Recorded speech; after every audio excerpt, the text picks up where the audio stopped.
انہوں نے اسے سفوف پلانے کے بعد کہا تھا کہ تمہارے اندر کی طاقت پھر سے بیدار کر دی گئی ہے اور اب تم پر کسی بھی بدرو یا بھوت اور چڑیل کا وار اثر نہیں کرے گا۔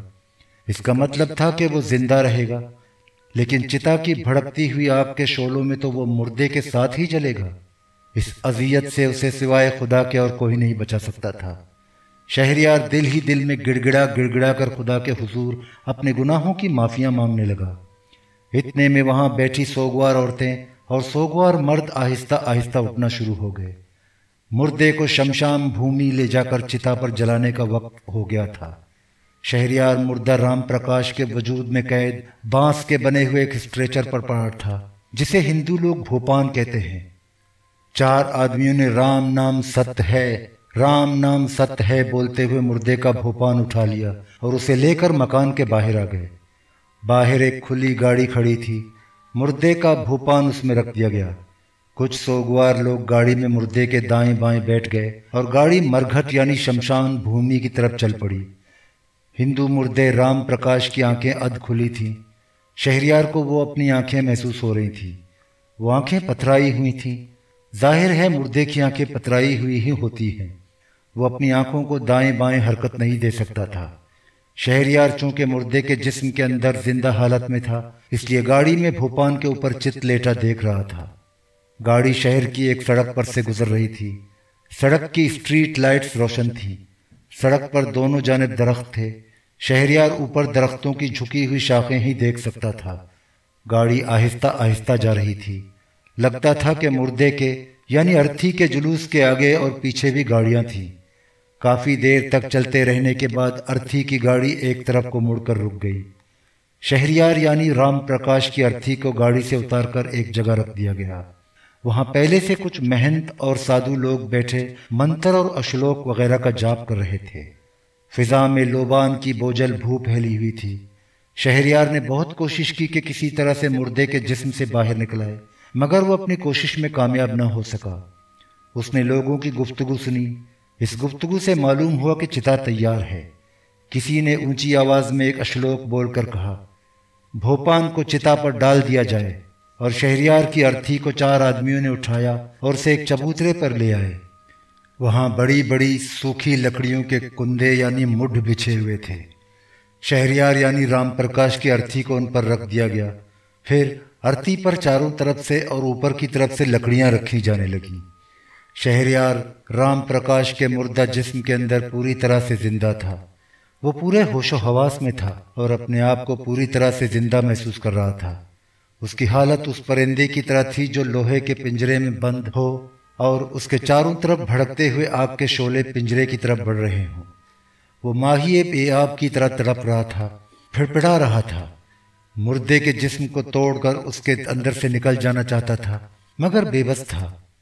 جب چتا کی لکڑیاں چن دی گئی، چتا تیار ہو گئی تو لکڑیوں کے اوپر گھی ڈالا جانے لگا تاکہ لکڑیاں جلد آگ پکڑ سکیں۔ شہریار کو دیسی گھی کی بو آنے لگی۔ جب چتا کی لکڑیاں گھی سے تر ہوئیں تو مرگھٹ کے مہنت نے کہا، سورگ باشی کا بیٹا آگے آ کر چتا کو اگنی دیوی کے حوالے کرے۔ ایک لامبے قد کا دبلا پتلا لڑکا جس کا سر مڈا ہوا تھا، ہاتھ میں جلتی ہوئی لکڑی لے کر چتا کے پاس آیا اور اس نے چتا کے چاروں طرف پھر کر لکڑیوں کو آگ دکھا دی۔ لکڑیاں گھی میں تر بتر تھیں۔ فوراً انہیں آگ لگ گئی اور چتا جلنے لگی۔ شہریار کا دم گھٹنے لگا، اسے سانس لینا دشوار ہو گیا۔ چتا میں دیکھتے دیکھتے شعلے بھڑکنے لگے۔ آگ نے رام پرکاش کے مردے کو جلانا شروع کر دیا۔ شہریار کو محسوس ہوا کہ اس کا جسم جل رہا ہے۔ اس کے اندر سے بے اختیار ایک دلدوز چیخ نکل گئی۔ چیخ کے ساتھ ہی جیسے شہریار جلتے ہوئے مردے کے جسم سے نکل کر چتا کے اوپر 10-12 فٹ تک بلند ہو گیا۔ شہریار نے دیکھا کہ اس کا جسم غائب تھا اور وہ ہوا کی طرح ہلکا تھا اور چتا کے اوپر تیر رہا تھا۔ شہریار نے اپنی قوت ارادی سے اپنے آپ کو جلتی ہوئی چتا سے دور کر دیا اور پھر آہستہ آہستہ نیچے اترنے لگا۔ اگرچہ شہریار کا جسم غائب تھا، وہ اپنے جسم کو دیکھ نہیں سکتا تھا، لیکن اسے اپنے جسم کا پورا احساس تھا۔ اسے محسوس ہوتا تھا کہ وہ اپنا بازو ہلا رہا ہے، اپنی ٹانگیں ہلا رہا ہے، لیکن اس کا جسم اتنا بوجھل ہو گیا تھا کہ وہ بڑی مشکل سے اپنے پاؤں اٹھا سکتا تھا۔ وہ جلتی ہوئی چتا سے چند قدموں کے فاصلے پر کھڑا تھا۔ اسے چتا کے شعلوں کا سیک محسوس ہو رہا تھا۔ اس نے خود کو ایک دھکا دیا اور آہستہ آہستہ چلتا چتا سے دور شمشان گھاٹ کے دروازے کے پاس آ گیا۔ وہ اس منحوس جگہ پر ایک پل بھی نہیں رکنا چاہتا تھا۔ وہ گیٹ سے باہر نکل کر ایک طرف کو چل پڑا۔ یہ چھوٹی سی سڑک تھی جس پر کہیں کہیں روشنی ہو رہی تھی۔ شہریار کو کوئی نہیں دیکھ سکتا تھا مگر وہ اب سب کو دیکھ سکتا تھا۔ اسے ایسے لگ رہا تھا جیسے خواب میں چل رہا ہو۔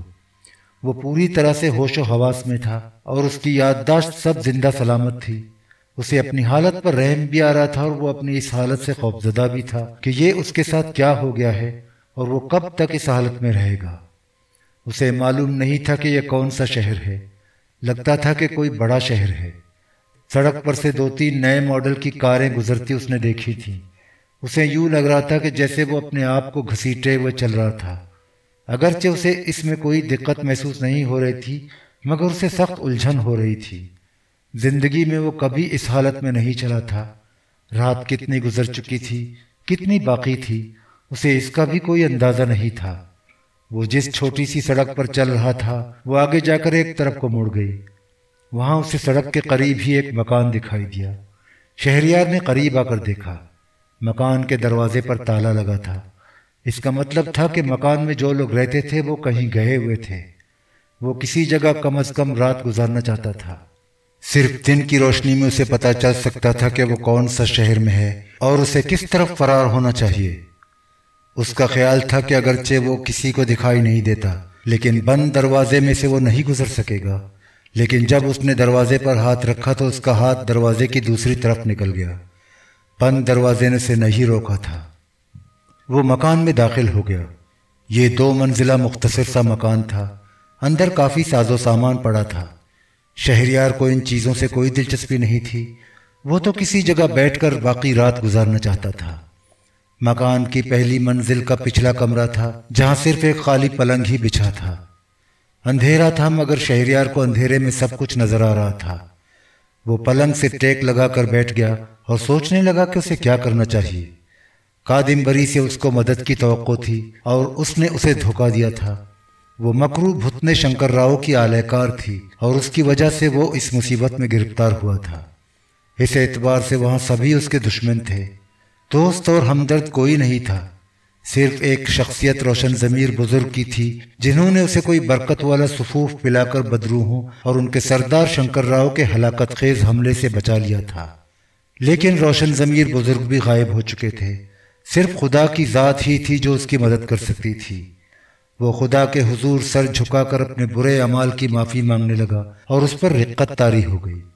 اس کی آنکھوں میں آنسو آ گئے اور وہ رونے لگا۔ رونے سے اس کے دل کا بوجھ ہلکا ہو گیا۔ اتنے میں اسے آہٹ سنائی دی جیسے کمرے میں کوئی داخل ہوا ہو۔ اس نے نظریں اٹھا کر دروازے کی طرف دیکھا۔ اسے اندھیرے میں دروازے کے پاس ایک لڑکا نظر آیا۔ شہریار حیران ہوا کہ یہ لڑکا اس خالی مکان میں کہاں سے اور کیسے آ گیا ہے۔ لڑکا شہریار کے نزدیک آیا تو معلوم ہوا کہ اس کی چھوٹی چھوٹی مونچھیں ہیں اور سر میں سے ایک چھوٹا سینگ نکلا ہوا ہے۔ شہریار نے سوچا کہ یہ ضرور کوئی جن ہے جو اس مکان میں رہتا ہے۔ اس نے اس لڑکے سے پوچھا، تم کون ہو اور میرے پاس کس لیے آئے ہو؟ تم نے مجھے اس حالت میں بھی دیکھ لیا ہے، اس کا مطلب ہے تم ضرور کوئی جن یا بھوت ہو۔ لڑکے نے کہا، میں بونا گندھرو ہوں اور اس مکان میں رہتا ہوں۔ میں تمہیں یہ کہنے آیا ہوں کہ یہاں سے جتنی جلدی نکل سکتے ہو نکل جاؤ، یہاں تمہاری جان کو خطرہ ہے۔ شہریار بولا، مگر میں کہاں جاؤں؟ مجھے تو یہ بھی نہیں معلوم کہ میں کہاں ہوں۔ بونے گندھرو نے کہا، یہاں تمہارے لیے خطرہ ہے، تمہارے ساتھ جو کچھ ہوا ہے مجھے معلوم ہے، یہاں سے بھاگ جاؤ۔ شہریار نے کہا، تمہیں مجھ سے ہمدردی کس لیے ہے؟ مجھے تو تم بھی میرے دشمن لگتے ہو۔ بونا گندھرو بولا، یہ وقت ان باتوں کا نہیں ہے، اس سے پہلے کہ تم کسی بڑی مصیبت میں پھنس جاؤ یہاں سے فرار ہو جاؤ۔ مگر میں کہاں جاؤں؟ میں جہاں جاؤں گا وہ لوگ مجھے پکڑ لیں گے۔ بونا گندھرو کہنے لگا، یہاں سے دکن کی طرف جنگل ہے، جنگل میں داخل ہوگے تو ایک مڑی نظر آئے گی، اس مڑی کے پیچھے ایک اندھا کنواں ہے، اس کنویں میں اتر کر چھپ جاؤ۔ اگر 3 راتیں تم وہاں چھپے رہے تو پھر تمہارے دشمن اس شہر سے نکل کر کسی دوسرے شہر چلے جائیں گے۔ پھر تم اسی مکان میں میرے پاس آ جانا، میں تمہیں تمہاری اصلی حالت میں لانے اور تمہیں تمہارے ملک پہنچانے کی کوشش کروں گا۔ شہریار نے کہا، تم یہ کام اس وقت کیوں نہیں کرتے؟ بونا گندھرو بولا، جب تک شپتال کا پجاری شنکر راؤ اس شہر میں موجود ہے میں تمہاری کوئی مدد نہیں کر سکتا۔ وقت ضائع نہ کرو اور جیسے میں کہتا ہوں ویسے کرو، جاؤ۔ اور بونا گندھرو غائب ہو گیا۔ شہریار سوچنے لگا کہ اسے بونے گندھرو کی ہدایت پر عمل کرنا چاہیے یا نہیں۔ وہ اس کافر بونے گندھرو پر کیسے یقین کر سکتا تھا؟ یہاں تو سبھی کافر لوگ تھے اور یہ اس کی جان کے دشمن تھے۔ پھر اسے خیال آیا کہ ہو سکتا ہے کہ یہ گندھرو کریہ المنظر بھوتنے شنکر راؤ کا دشمن ہو اور اسے اپنے مقصد میں کامیاب ہوتے نہ دیکھنا چاہتا ہو۔ اس نے سوچا کہ اس مکان میں بھی وہ محفوظ نہیں ہے، بہتر یہی ہے کہ وہ بونے گندھرو کے مشورے پر عمل کر کے جنگل والے کنویں میں جا کر چھپ جائے، آگے جو ہوگا اس کی قسمت ہے۔ یہ فیصلہ کر کے شہریار اس مکان سے باہر آیا اور اس کے عقب میں آ کر دکن یعنی جنوب کی طرف چلنے لگا۔ اس کی رفتار بہت ہلکی تھی، اسے جنگل میں پہنچتے پہنچتے کافی وقت لگ گیا۔ جنگل میں داخل ہونے کے بعد اسے ایک جگہ درختوں کے نیچے چبوترے پر ایک مڑی بنی ہوئی دکھائی دی۔ وہ اس کے پیچھے چلا گیا۔ وہاں ایک بہت گھنا درخت تھا، اس درخت کے سائے میں ایک کنواں تھا۔ شہریار نے کنویں میں جھانک کر دیکھا، کنواں واقعی ویران اور اندھا تھا، یعنی اس میں پانی نہیں تھا اور تہہ میں جھاڑ جھنکاڑ کے سوا اور کچھ نہیں تھا۔ شہریار کنویں میں اتر کر اس کی تہہ میں آ گیا اور درختوں کی ٹوٹی ہوئی شاخوں پر بیٹھ گیا۔ بونے گندھرو کی ہدایت کے مطابق اسے اس کنویں میں 3 راتیں گزارنی تھیں۔ شہریار نے آنکھیں بند کر لی اور خدا کو یاد کرنے لگا۔ اندھے کنویں کے باہر رات ڈھلنے لگی تھی۔ اس وقت وہاں سے دور ویران ٹیلے کے اندر شنکر راؤ کے خفیہ آشرم کی ایک کوٹھڑی میں کریہ المنظر بھوتنا شنکر راؤ چوکی پر بیٹھا تھا۔ اس کے سامنے کادمبری بیٹھی تھی، درمیان میں ایک تھالی میں لوبان سلگ رہا تھا۔ بھوتنا شنکر راؤ اپنے گول گول باہر کو نکلے ہوئے ڈیلوں سے لوبان کے اوپر کو اٹھتے ہوئے دھوئیں کی لکیر کو دیکھ رہا تھا۔ وہ اپنی کھڑکھڑاتی آواز میں کوئی منتر بول رہا تھا۔ لوبان کی دھوئیں کی لکیر آہستہ آہستہ پھیکی پڑنے لگی اور پھر غائب ہو گئی۔ بھوتنے شنکر راؤ نے حلق سے ایک ہلکی سی چیخ کی آواز نکال کر کہا، چتا کی آگ ٹھنڈی ہو گئی ہے، میرے دشمن کی ہڈیاں بھی ٹھنڈی ہو گئی ہیں، چلو دشمن کی ہڈیاں اٹھا لانے کا سمے ہو گیا ہے، میرے ساتھ شمشان گھاٹ پر آؤ۔ بھوتنے شنکر راؤ نے چوکی سے اٹھ کر اپنے سینگوں والے سر کو زور سے 2-3 بار دائیں بائیں جھٹکے دیے اور غائب ہو گیا۔ اس کے غائب ہونے کے بعد کادمبری بھی غائب ہو گئی۔ دوسرے لمحے یہ دونوں بدروہیں شہر کے اس شمشان گھاٹ پر پہنچ گئیں جہاں شروع رات کو رام پرکاش نامی ہندو نوجوان کی لاش کو جلایا گیا تھا۔ چتا کی آگ ٹھنڈی پڑ چکی تھی۔ شنکر راؤ چبوترے پر چڑھ گیا اور چتا کی اس جانب آ گیا جدھر مردے کا سر لکڑیوں کے اوپر ٹکایا گیا تھا۔ بھوتنے نے چھڑی سے راکھ کو کھرید کر مردے رام پرکاش کی کھوپڑی نکال کر اپنے ہاتھ میں اٹھائی اور اسے غور سے دیکھنے لگا۔ کادمبری اس کے پاس خاموش کھڑی تھی، وہ بھی مردے کی کھوپڑی کو دیکھ رہی تھی جو سیاہ پڑ چکی تھی۔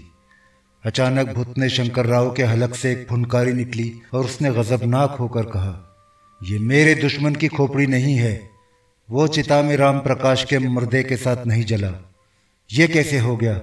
کادمبری، تم نے میرے ساتھ دھوکہ کیا ہے۔ کادمبری شنکر راؤ کے غضب کی وجہ سے کانپنے لگی، بولی، سردار یہ نہیں ہو سکتا، تمہارے دشمن منشیہ شہریار کو میں نے خود رام پرکاش کے مردے کے اندر قید کیا تھا۔ بھوتنا شنکر راؤ چیخا، پھر وہ کہاں چلا گیا؟ یہ کھوپڑی بتا رہی ہے کہ جب چتا کو آگ لگائی گئی تھی تو میرا دشمن رام پرکاش کے مردے کے اندر نہیں تھا۔ کادمبری نے کپ کپاتی ہوئی آواز میں کہا، سردار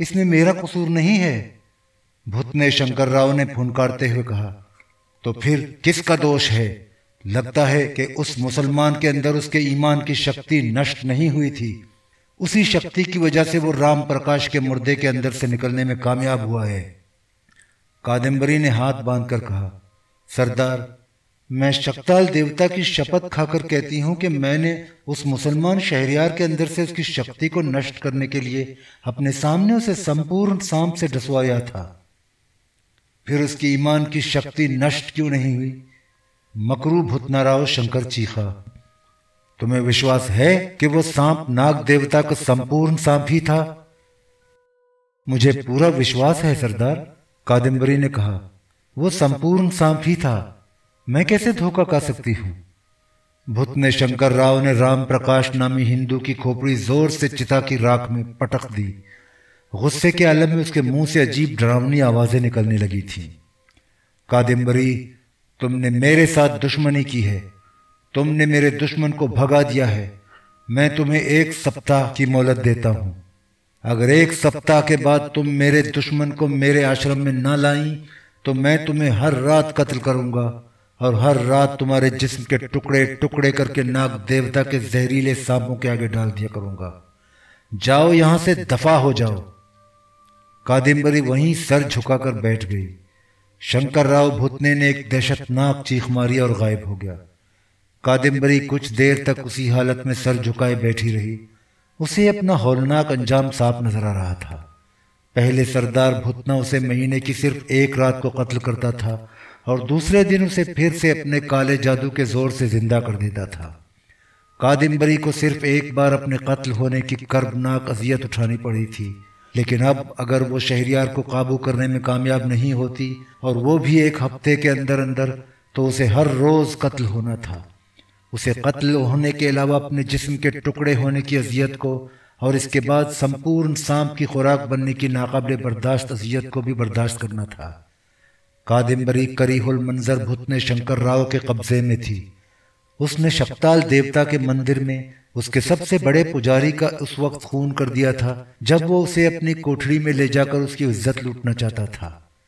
شپتال دیوتا نے غضبناک ہو کر کادمبری کو شراپ دیا تھا کہ تم زندہ حالت میں مردہ بن جاؤ گی، اور تمہاری بدروح کو میں بدروحوں کے سب سے خطرناک کٹمب کے سردار شنکر راؤ کے حوالے کرتا ہوں، جو تم سے میرے پجاری کے خون کا اس طرح بدلہ لے گا کہ تمہیں وہ مہینے کی اسی رات کو قتل کرے گا جس رات تم نے میرے پجاری کا خون کیا تھا۔ اس طرح تم جنم جنم میں قتل ہوتی رہو گی۔ تب سے لے کر آج تک کادمبری خطرناک اور ظالم بدروحوں کے کٹمب کے سردار بھوتنے شنکر راؤ کی قید میں تھی، جو اسے ہر ماہ زندہ حالت میں لا کر قتل کرتا تھا اور اس کی لاش کو تڑپنے کے بعد غائب کر کے دوسرے دن اس کو بدروح کی شکل میں زندہ کر دیتا تھا۔ یہ عذاب کادمبری 10 سال سے سہ رہی تھی۔ وہ یہ ہولناک اذیت برداشت کرنے پر مجبور تھی کیونکہ اس کے پاس اتنی شکتی نہیں تھی کہ سردار شنکر راؤ کی قید سے فرار ہو سکے۔ سردار شنکر راؤ نہ صرف کادمبری کو خود قتل کرتا تھا بلکہ اس سے اپنے دشمنوں کو بھی قتل کرواتا تھا۔ وہ شہریار کو بھی کادمبری کے ہاتھوں اب تک قتل کروا چکا ہوتا، کیونکہ شہریار نے شنکر راؤ کی مورتی چرا کر سراف کے ہاتھ فروخت کر دی تھی، جس نے اس کو پگھلا کر اس کے ٹکڑے کر دیے تھے۔ شنکر راؤ اپنی مورتی کو اسی حالت میں واپس نہیں لا سکتا تھا، وہ صرف اس کے حیولے کو ظاہر کر سکتا تھا۔ مورتی کا یہی وہ حیولہ تھا جو شہریار کے پاس رات کو اس کے ہاسٹل کے کمرے میں نمودار ہوا تھا۔ شنکر راؤ اسی وقت شہریار کو قتل کر کے اس کی لاش کے ٹکڑے اڑا دیتا، لیکن اس کا یہ دشمن یعنی شہریار اتفاق سے یا خوش قسمتی سے مسلمان تھا، اور ایک کلمہ گو مسلمان کو ہلاک کرنا شنکر راؤ کے لیے ناممکن تھا۔ چنانچہ اس نے کادمبری کو حکم دیا کہ وہ کسی طرح اس مسلمان نوجوان کے جسم کے اندر اس کے ایمان کی طاقت کو ختم کرنے کے بعد اسے شنکر راؤ کے آشرم میں زندہ یا مردہ حالت میں لے آئے، تاکہ شنکر راؤ اپنے دشمن شہریار کو زندگی اور موت کی درمیانی حالت میں لٹکا کر اس سے اپنی مورتی کے نشٹ ہونے کا بدلہ لے سکے۔ یہ تھی کادمبری کی بے بسی، جس نے اسے مجبور کر دیا تھا کہ وہ شہریار کو اپنے جال میں پھنسا کر اسے اپنے ظالم سردار کے آشرم میں زندہ یا مردہ حالت میں پیش کرے۔ حالانکہ وہ شہریار کو اسی لمحے سے پسند کرنے لگی تھی جب اس نے جہلم کی پہاڑیوں کے آسیبی مندر میں سردار کے سامنے رقص کرتے ہوئے شہریار کو دیکھا تھا، لیکن کادمبری نے شہریار کو پسند کرنے کے جذبات کا گلا گھونٹ دیا تھا، کیونکہ وہ جانتی تھی کہ اگر اس نے شہریار کے دل میں موجود اس کی ایمانی طاقت کو گہری نیند سلا کر اسے سردار کے آشرم میں پیش نہ کیا تو اس پر جنم جنم کا عذاب پڑ جائے گا، اور وہ یہ برداشت نہیں کر سکتی تھی۔ کادمبری جلی ہوئی چتا کے پاس سر جھکائے بیٹھی یہی کچھ سوچ رہی تھی۔ حقیقت میں وہ بدروح نہیں تھی، وہ شپتال دیوتا کے مندر کی نرتکی تھی اور زندہ حالت میں تھی۔ اسے اگر زندہ حالت میں شپتال دیوتا قتل کر دیتا تو شاید اس کی نجات ہو جاتی، لیکن شکتال دیوتا نے اپنے چہیتے پجاری کے خون کا بدلہ لینے کی خاطر کادمبری کو ہلاک نہیں کیا تھا، بلکہ اسے زندہ حالت میں مردہ بنا کر اس کو بدروح میں تبدیل کر کے مکروہ بھتنے سردار شنکر راؤ کے حوالے کر دیا تھا، جو اسے ہر مہینے کی ایک رات کو زندہ حالت میں لا کر قتل کرتا اور دوسرے دن اسے دوبارہ مردہ بدروح میں تبدیل کر دیتا تھا۔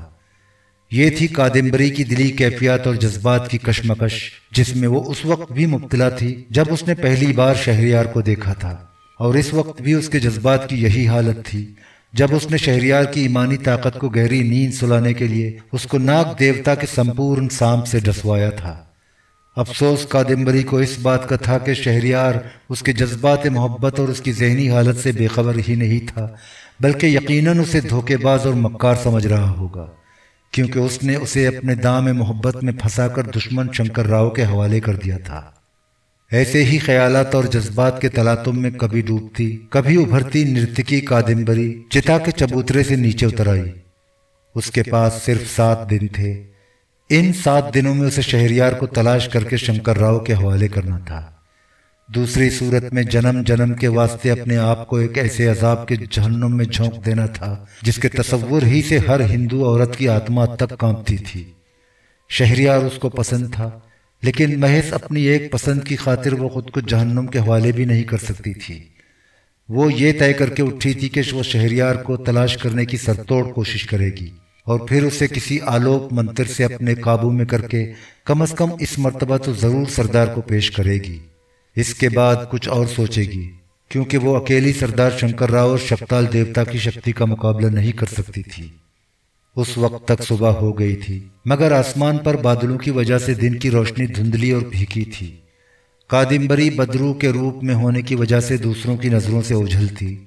وہ یہ بھی جانتی تھی کہ اس حالت میں جبکہ کادمبری نے شہریار کو خود اپنی زبان سے اجازت نہ دے رکھی ہو، شہریار بھی اسے نہیں دیکھ سکتا تھا۔ اتنے میں وہاں رات کے جلے ہوئے مردے رام پرکاش کے پھول لے جانے کے لیے اس کے رشتہ دار بھی آ گئے۔ وہ مہنت ان کے ساتھ تھا۔ وہ چتا کے چبوترے پر چڑھ کر جلی ہوئی چتا میں سے راکھ اور ہڈیاں نکال کر کانسی کے مرتبان میں ڈالنے لگا۔ کادمبری ایک طرف کھڑی انہیں دیکھنے لگی۔ جب وہ لوگ مردے کی ہڈیاں وغیرہ لے کر چلے گئے تو کادمبری دوبارہ چبوترے پر آ گئی۔ اس نے دیکھا کہ چتا کی راکھ میں ایک جگہ مردے کی چھوٹی سی ہڈی پڑی تھی۔ کادمبری نے وہ ہڈی اٹھائی اور اسے سونگھا۔ چونکہ اس مردے رام پرکاش کے جسم میں شہریار ایک بار داخل ہو چکا تھا، اس وجہ سے مردے کی ہڈیوں میں شہریار کے جسم کی بو رچ بس گئی تھی۔ یہ بڑی مدھم بو تھی اور اسے صرف کادمبری کی بدروح ہی سونگھ سکتی تھی۔ شہریار کے جسم کی بو کو اپنے ذہن میں محفوظ کرنے کے بعد اس نے ہڈی وہیں پھینک دی اور پھر زمین سے 4-5 فٹ بلند ہو کر اس نے فضا کو چاروں طرف منہ کر کے سونگھا۔ اسے دکن کی طرف سے شہریار کے جسم کی بالکل ویسی ہی بو آتی محسوس ہوئی۔ یہ بو اگرچہ بڑی ہلکی اور پھیکی تھی، لیکن اس بو نے اس بات کی نشاندہی کر دی تھی کہ مردے کے جسم سے نکلنے کے بعد وہ دکن کی طرف یعنی جنوب کی طرف ہی گیا ہے۔ نرتکی کادمبری کی بدروح دکن کی طرف چل پڑی۔ وہ فضا میں بڑی دھیمی رفتار کے ساتھ تیرتی ہوئی جا رہی تھی اور شہریار کے جسم کی بو کی سمت کو ہی جا رہی تھی۔ یہ بو اسے شمشان گھاٹ سے کچھ فاصلے پر اس جگہ لے آئی جہاں چھوٹی سڑک ایک طرف کو گھوم جاتی تھی۔ وہ رک گئی۔ اس نے دیکھا کہ سڑک پار چھوٹی سی کھلی جگہ میں ایک مکان کی عمارت کھڑی تھی۔ شہریار کی بو اسی مکان کی طرف سے آ رہی تھی۔ کادمبری تیزی سے مکان کی طرف بڑھی۔ مکان کے باہر تالا پڑا تھا۔ یہ وہی مکان تھا جس میں داخل ہونے کے بعد شہریار کو بونا گندھرو ملا تھا۔ کادمبری مکان میں داخل ہو گئی۔ مکان کے اندر بھی شہریار کی دھیمی دھیمی بو آ رہی تھی۔ اس نے مکان کے ایک ایک کمرے ایک ایک کوٹھڑی کی تلاشی لی، مگر شہریار اسے کہیں نظر نہ آیا۔ مگر بونے گندھرو نے کادمبری کو دیکھ لیا تھا۔ کادمبری کو بونا گندھرو بھی دکھائی نہیں دے سکا تھا۔ اس کی وجہ یہ تھی کہ گندھرو خود ایک بدروح تھے اور ان کا قبیلہ بدروحوں کے شنکر راؤ والے قبیلے سے ایک درجے اونچا قبیلہ تھا، لیکن شکتی اور طاقت شنکر راؤ کے قبیلے کے پاس گندھرو قبیلے سے زیادہ تھی، اور یہی شکتی شنکر راؤ نے کادمبری کو دی ہوئی تھی۔ بونا گندھرو کو معلوم تھا کہ کادمبری شنکر راؤ کے حکم پر شہریار کو قبضے میں کرنے کے لیے آئی ہے اور وہاں تک اسے شہریار کے بدن کی بو لے آئی ہے۔ وہ شہریار کو ان سنگدل اور منش جاتی کی دشمن بدروحوں سے بچانا چاہتا تھا۔ اس نے پہلا کام یہ کیا کہ زور سے سانس اوپر کو کھینچ کر فضا میں سے شہریار کی بو کو غائب کر دیا۔ اس کے بعد مکان سے نکل کر جنگل کی طرف بھاگا۔ کادمبری کو سانس لیتے لیتے اچانک محسوس ہوا کہ مکان کی فضا میں سے تھوڑی دیر پہلے جو شہریار کی بو آ رہی تھی وہ اب نہیں آ رہی۔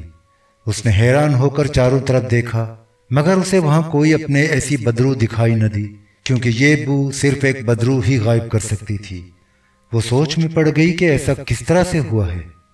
شہریار کے جسم کی بو ایک دم سے اپنے آپ غائب نہیں ہو سکتی تھی۔ وہ مکان کے باہر نکل آئی۔ باہر کی فضا میں بھی شہریار کی بو غائب تھی۔ اتنا سراغ اسے مل گیا تھا کہ شہریار ایک ہیولی کی شکل میں رام پرکاش کے مردے کے جسم سے نکلنے کے بعد اس مکان میں ضرور آیا تھا اور پھر وہاں سے کسی دوسری طرف چلا گیا۔ کادمبری نے دیکھا کہ دکن کی جانب جنگل کے درختوں کی قطار تھی۔ اس نے خیال کیا کہ شہریار شنکر راؤ کے انتقام سے بچنے کی خاطر ضرور اس جنگل میں جا کر کسی جگہ چھپ گیا ہوگا۔ وہ جنگل کی طرف تیزی سے اڑی اور پھر جنگل کے گھنے درختوں کے درمیان اتر آئی۔ اس وقت بونا گندھرو جنگل میں مڑی کے اندھے کنویں میں اتر چکا تھا۔ شہریار اندھے کنویں میں ہیولے کی شکل میں جسے گندھرو بونا ہی دیکھ سکتا تھا، کنویں کی دیوار کے ساتھ لگ کر سر جھکائے بیٹھا تھا۔ شہریار کو بونے گندھرو کی موجودگی کا احساس نہ ہوا۔ بونا گندھرو اس کے قریب جا کر بولا، جلدی سے باہر آ جاؤ، تمہاری دشمن کادمبری نرتکی کی بدرو تمہاری تلاش میں یہاں پہنچنے ہی والی ہے۔